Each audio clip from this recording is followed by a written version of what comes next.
What's up, guys? Welcome back to Sim Park Observer. This is Jason, and today we're going to go ahead and play Phase 2 of Planet Coaster Pre-Alpha. You guys have probably already seen the community on YouTube has been blowing up with tons and tons of videos showing all the new features, such as new objects, VFX, their elements that you can use with fire, water, and things like that, the new coasters, the terrain deformation tool, the new path tools. There's just been a ton of content released with this phase, and I'm really excited to see what people are going to be coming up with, and there's already been some fantastic feedback and videos on YouTube for all those things. But I'm not going to detail a lot of the stuff that everybody else has already gone over before. What I wanted to do today is kind of show you the differences that I've noticed between Phase 1 and Phase 2, that if you've built a park in Phase 1, you might have to modify in Phase 2. We're going to show that first, and then at the end of the video, stay tuned, and we're going to show a couple of things that I think are some of my favorite observations as far as the items that they've added for Phase 2, and a helpful hint that you guys might want to stay tuned for. So let's go ahead and jump into my parks first. I'm going to go into this Test Park 1 and load it up. And the first thing that we're going to do once it loads up here is we're going to show you some of the differences that have happened with the roller coaster specifically, and also some building elements that you might need to fix between what changed in the last phase. Let me go over here. I wish there was a faster way to do this, but I'm going to go ahead and zoom in over here. That's a little better.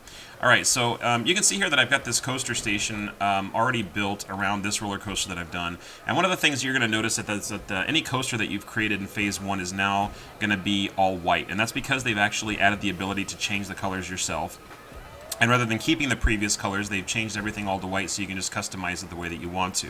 There's tons of videos out there for that. I'm not going to go into the details of how to change it, but you're going to see that all the coasters in your previous parks have now been changed from either the blue B&M or the red arrow tracks to all white. You see there's one over there that's all white as well.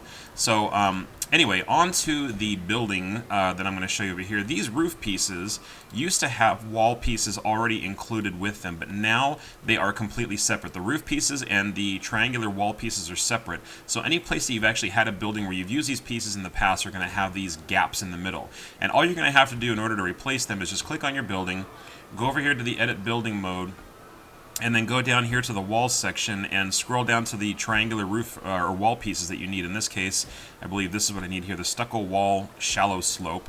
And just bring it over here to where you want to add it in, find your spot, and just drop it right in. And same thing over here with this spot, drop it right in. So you guys get the idea. There might be some modifications that you're going to need to do between Phase 1 and Phase 2 parks, but not too difficult unless you've got a ton of buildings, in which case it could be time consuming. It's really up to you if you want to fix those completely or just ignore it and start a new park. I am probably going to do the latter for most of these, even though I'm really happy with what I've done here. I don't know if I want to spend all the time to fix everything that I've done so far. One of the other things I've observed as well is these stations that we've got from Phase 1 are now changed to the Phase 2 stations, and the difference being is that you can see here that we've got these queued up areas where people are waiting to get on the coaster. Well, the game is not paused right now. It's actually live. You can see them moving around, and the reason that they're not getting off or getting on is because the people in the coaster right here don't know where to get off. Now, right now, I've actually got my exit right here, and you can see the little exit gates opened, but unfortunately it's not technically where my exit is at the moment, because you can see the people coming in here with the arrows facing towards the coaster, but the exit is actually indicated with these arrows pointing out this way, leading to nowhere. So right now, these artificial intelligence peeps really don't know where to go at the moment, because there is actually no exit path over here. I could change that and move the path from here to here. That would be a temporary fix, but if you'll also observe that the stations that we have here now are actually a little bit wider than the previous stations, because they've actually added those additional queues in there. So now the stations are going to be sticking outside of your buildings on the left side and right side, depending on the size of the building that you created around it. It might be contained within it depending on what you built, but more than likely it's going to be too big for its britches in the house that you've built around it, and you might need to do some deconstruction and reconstruction in order to fix that.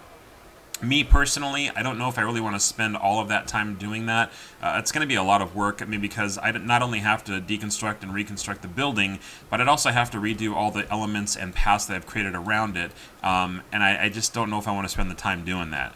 If you guys have found a better way to fix that or to work around it, let me know. Put it in the comments below. Share with the community. Let us know what you think, or if you found a better way. It'd be really helpful to know what everybody else is doing in the meantime. Couple more observations here. Differences between Phase 1 and Phase 2. You're going to see here that these cannons are now animatronic. They actually fire and smoke. You can see, and the effects are really cool. I love the way that it's been updated.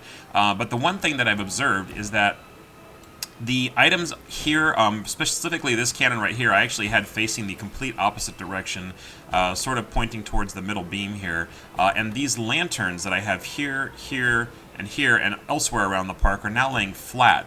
So there's some objects that that used to be in a certain position on my Phase 1 parks that are now in different positions on Phase 2, which is really easy to fix individually, but unfortunately there are a lot of these around my park, and I don't know if I really want to spend the time to go ahead and redo everything. I mean, you can see I've even got like another lantern over here that I'd have to fix. Again, here's some more roof pieces that I have to fix. You guys get the idea. There's a lot of things that need to be changed from the first phase to the second phase, and it's going to be really up to you as far as your preference, as far as time is concerned, if you want to spend the time to fix everything or just start over again. Me, myself, I'm probably just going to go ahead and start over with new parks, but you guys just go ahead and do whatever you feel is necessary for you. If you are going to start your parks over, let me know. Put it in the comments below. Maybe you get a better idea as far as how to get around all this stuff. I mean, I'd be really happy to find out what your thoughts are on the matter. One final observation, at least for this park, and specifically for this ride, this is the Magic Twirl Flat Ride. We need to give it a second for the peeps to start riding the ride. They're actually on there right now, and here it goes, it's starting up. On Phase 1, I do not remember this mist coming out of the top. I think that's fairly new. But if you guys remember it being there or have any other video footage showing otherwise, I might even have something in one of my previous videos. Let me know. I'd be curious to see if this was actually in there before, but because they didn't really have any prior elements in the game before, I really do think that that's new, and I think it's a fantastic touch since Phase 1. If you guys have noticed anything else that you want to put in the comments below, feel free to do so. I'd be happy to hear what everybody else has noticed that's changed between the Phase 1 and Phase 2. But that's pretty much all I want to say as far as differences, at least in this little park that I've done for this video. I want to move on now to some things that I think are kind of like my top 3 observations that have changed between Phase 1 and Phase 2. And in order to do that, I'm going to go ahead and get out of this park here. I'm going to go back to the main menu. And I've actually created a little park that's specific to what I'm going to show you guys here, and that's this little, what did I name it here? Sim Park Observer YouTube, that's the one. We're going to go ahead and load that up. And I didn't really do much with this park. I've just kind of created a little junior coaster. And by the way, I'm so happy to see that they brought back the junior coaster. It was one of my favorites to build in the Roller Coaster Tycoon series, and I'm really happy to see they brought it back. But what I wanted to specifically show you guys is a couple of cool observations as far as the coaster supports. Now, I think that I've kind of gone a little bit haywire with the short pieces, and I think every time that you build a short piece, it creates a new support and a support base for it. It's not really the point that I wanted to show you here. What I wanted to show you is that I think that's really cool is that when you select the terrain tool, and this is actually one of my questions that I asked in a couple other videos that were posted online, is if you raise or lower the tool by using the push and pull buttons, do these supports raise and lower along with it? Somebody said yes, but I didn't know if they were able to actually observe this before the Phase 2 was released. But I tried it for myself, and lo and behold, the supports do raise and lower based on your terrain height and depth. So I don't know if you guys remember, but in Roller Coaster Tycoon 3, the custom supports you used to have to actually put in by hand using custom scenery objects, and then you had to add the footers themselves on top of it. And anytime you changed your coaster or terrain, you'd have to redo the whole thing, and it was a big pain in the butt. But I just think that this is just such a cool little enhancement that they've done. It's very subtle, but it's fantastic the way that they raise and lower along with the terrain. I mean, that way you can just kind of modify anything you want to around your coaster, and they're going to adjust automatically without having to do anything different to your support. So bravo, Frontier, fantastic job. I really like what you've done with that. One of the other things that I think is interesting, and this is actually going to be kind of like a little helpful building tip when it comes to your coasters, guys, is one thing that they've actually added is the auto tunneling feature for your coaster, so you can actually build your rides underground or through terrain. I'm going to go ahead and show you that little feature really quick. You've probably already seen how it's done in the live feeds and other videos as well, but I'm going to go ahead and modify my track here. And I'm just going to go ahead and dip this one right down into the ground. Oh, actually, I think I have to turn on the auto tunnel feature first. This little button right here. I'm going to drop it down. And you can see automatically, as soon as it detects that you're actually going into terrain, it creates this little wireframe thing that kind of gives you an idea of where your tunnel is going to start. And I'm going to go ahead and start building. And I'm going to bring this down even further so it actually starts creating a tunnel. And now you can see the wireframe has turned into sort of like this tube that gives you an idea of where the tunnel is going to be heading. And now it actually starts building underground, and it starts curving in the direction that I last left it. Well, this is really cool and all, and I love the fact that it still gives you that wireframe so you can see where it is going underground. But the one thing that I found frustrating is that when I try to rotate my track left and right, I can't see which direction I'm rotating it or how far I'm rotating it. The only way that I've been able to see or to be able to figure this out is if I actually dive into the tunnel itself to where my track is located, and then I can rotate it, and you can sort of see the shadowed image of the coaster in the background there rotating. But that's all fine and dandy, but the only problem is once I build the new track, I really can't see which direction I'm going because I'm limited to the view of the tunnel itself. So I found a way around this, and I don't know if you guys have actually done this or not, but I'm going to show you what I like to do so far as the tunnel features are concerned, and it might be a neat trick to avoid having to, build blindly underground. Let me just Control Z out of here. We'll undo everything that we've done so far. I'm going to go ahead and go back to my terrain, and rather than having the coaster go into the terrain itself, what I'm going to do is I'm going to select the push tool, and I'm going to create sort of a hole where I want my tunnel to be for my coaster. So I'm going to zoom out here so I can get a little bit of a better view, and I'm just going to start digging. Let me turn up the intensity a little bit so we don't have to take so long.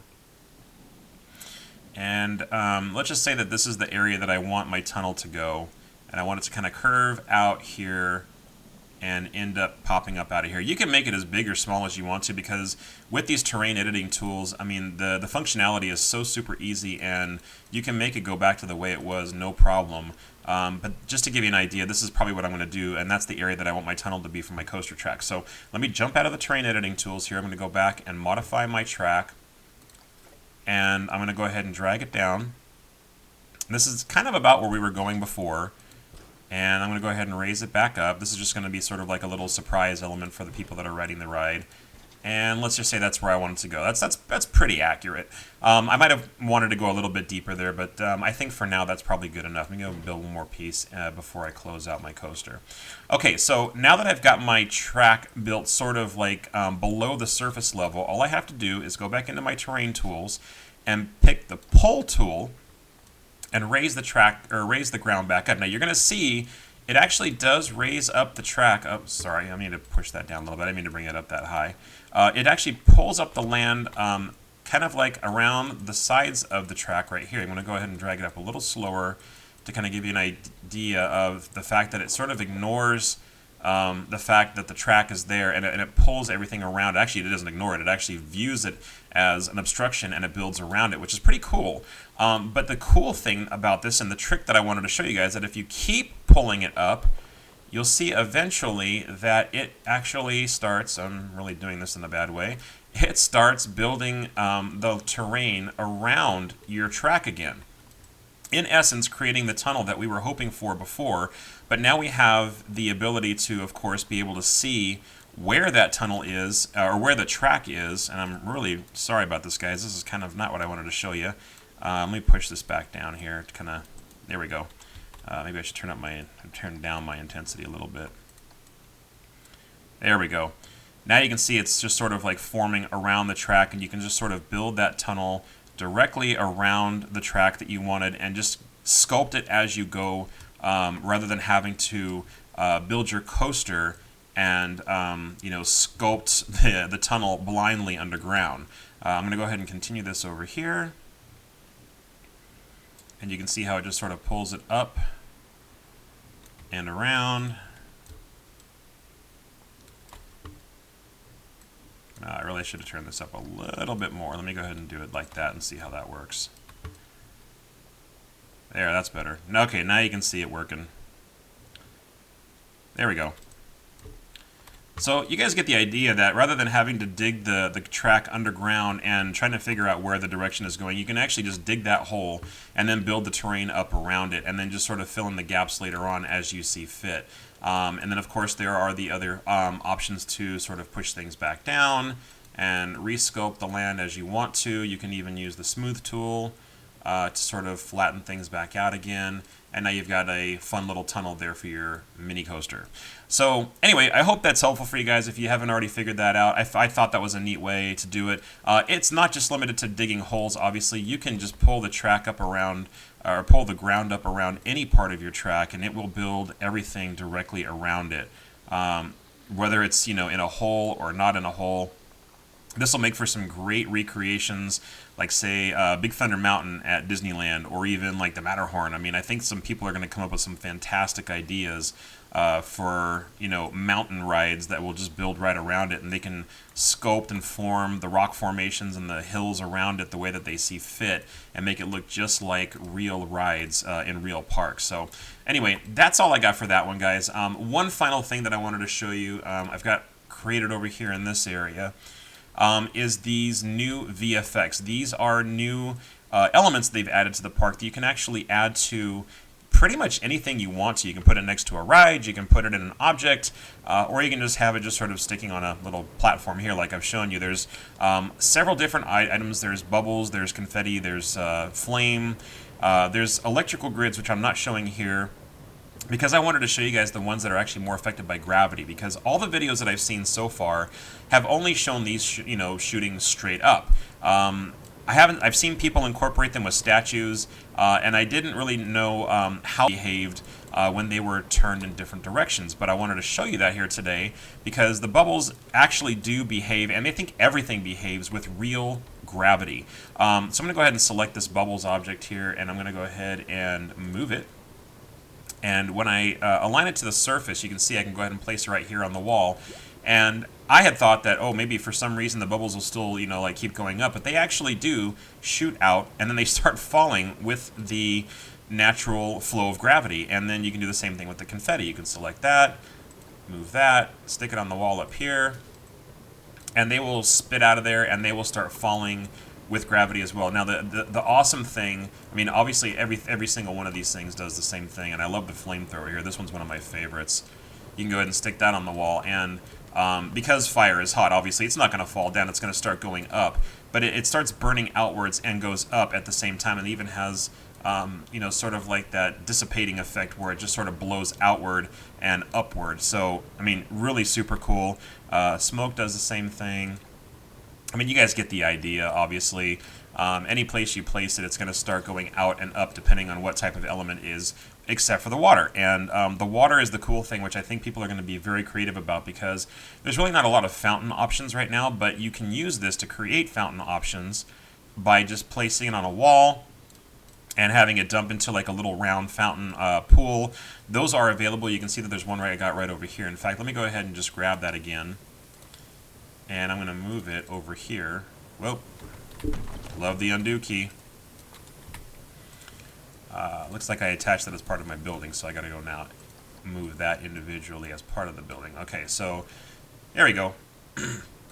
So now you can see you can move it in spots where it actually sprays into a fountain or into a pool for a fountain, and it actually reacts to the gravity as well. So, I mean, I don't know. I'm just kind of geeking out about this. I think it's super neat that you can actually add these, and it behaves like real water. It behaves like real fire. It behaves like real bubbles and confetti.